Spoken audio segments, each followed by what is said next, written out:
Saan ka kayo? Di ari nga siste. Gabing-gabi na, talagang kating-katipa Kuya Mike makalayas.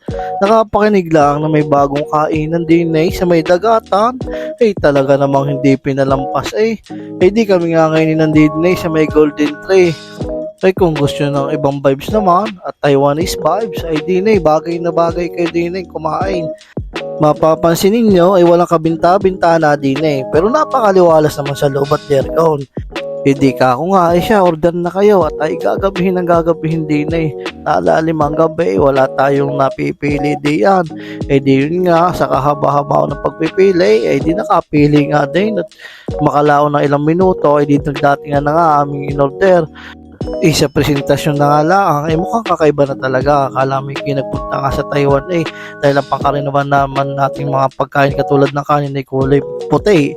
Tulad na rin, mayroon noodles na may baka, aring kanin yung dilaw na may hipon, at saka aring baboy na rin, nakala mo pinrito kasi hindi ko alam kung paano niluto yan.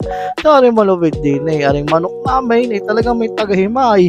Yan kala mo hindi nahinita ng kamay, kala ko nga ang kamay iba ka, yun naman pala merong gloves pero napaka-forma nga, hindi ka na maghihimay, may tagahimay ka na.